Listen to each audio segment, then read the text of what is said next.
하나님의 사람들이란 하나님을 향해서 가까이 오는 사람들이고 또 하나님을 떠나서 세상 가운데 파송되는 사람이다, 그렇게 말씀했습니다.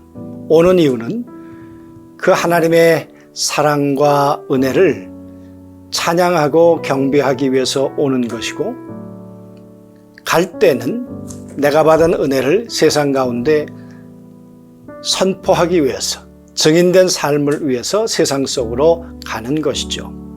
오늘 어떤 예배 또 어떤 말씀을 들으셨습니까? 세상 가운데 나가서 또 전해야 될 하나님은 어떤 하나님으로 그 하나님을 오늘 만나셨습니까? 오늘 드려진 예배를 한번 점검해 보면 좋을 것 같습니다. 오늘 예배가 최고의 예배였습니까? 뿐만 아니라 하나님께서 나의 찬양, 감사, 경배를 어떻게 받으셨을까요? 또 하나님하고의 관계, 또 모든 문제에 있어서 얽혔던 죄의 문제를 자백하고 하나님으로부터 죄 사함의 은혜를 누리셨습니까? 하나님께서 받으실 만한 온전한 봉헌을 하나님 앞에 드리셨다고 생각하시나요? 뿐만 아니라 오늘 말씀을 통해 하나님께서 내게 주신 말씀은 무엇이었습니까? 오늘 예수님은 자신을 찾아온 배고픈 사람들에게 그렇게 말씀하셨습니다. 나는 너희들에게 항상 떡을 줄 수 있다. 나는 생명의 떡이다. 그런데 그 이야기를 듣는 사람들은 정말 예수님을 항상 먹을 수 있는 생명의 떡이라고 생각했을까요? 그건 아니었던 것 같습니다.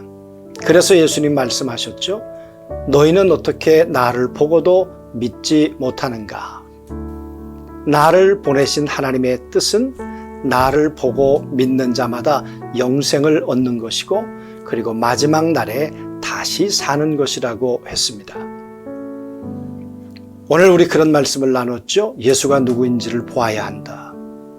내가 생각하는 예수가 아니라 성경이 말하는 예수, 하나님이 말씀하시는 예수를 그대로 보아야 한다. 예수님은 모든 만물을 말씀으로 붙들고 계시는 분이셨는데요. 그분이 사람의 몸을 입고 오셔서 그분이 말씀하시면 말씀대로 되었다는 것 아닙니까? 그분이 하나님이 아니라면 어떻게 말씀대로 이루어졌겠습니까? 그 예수님을 보고 예수님 안으로 들어가서 그 예수님의 말씀대로 우리가 순종하면 말씀이 우리의 삶의 현상이 된다고 했습니다. 그것이 표적이라고 했습니다. 오늘 어떤 말씀을 여러분 마음속에 새기셨습니까? 그렇게 믿음으로 사는 자를 마지막 날에, 부활의 날에 하늘에서 다시 살리시겠다고 그렇게 말씀하셨죠. 오늘 주신 말씀을 깊이 생각하고 또 우리가 전해야 될 메시지는 과연 무엇인가도 생각해보는 그런 주일 저녁이었으면 좋겠습니다. 이 땅에 있는 참 많은 사람들이 예수님에 대해서 오해하고 있는 것이죠. 주님 말씀하십니다. 가르쳐 지켜라. 너는 나의 증인이 되거라. 한 주간 어떻게 이 삶을 사실까? 누구에게 사실까? 생각해보는 저녁이 되었으면 좋겠습니다. 어제부터 시작된 예배와 관련된 시간들과 내용들 어떻게 보내셨을까요?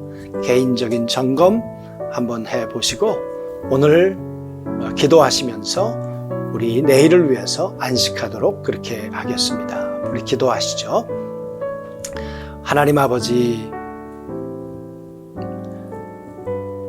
하나님의 자비와 사랑에 대해서, 하나님의 은총에 대해서, 하나님의 능력에 대해서 찬양하고 감사하고 경배하는 우리들의 삶을 허락해 주셔서 감사를 드립니다.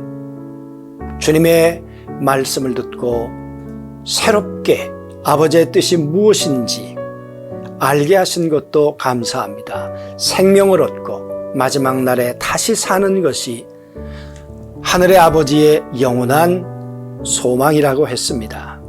오늘 예수를 믿어 그 예수를 양식 삼아 살아가는 우리 모두가 되게 하셔서 이 땅에서도 생명을 얻고 마지막 날 부활의 영광을 주님의 은혜 안에 맞이하도록 우리 모두를 인도해 주옵소서. 이 밤 평안하게 하시고 내일서부터 시작되는 월요일 날 이 생명 되신 예수 그리스도를 전하는 우리들의 삶이 되도록 은혜 위에 은혜를 덧입혀 주옵소서. 예수님의 이름으로 기도하옵나이다.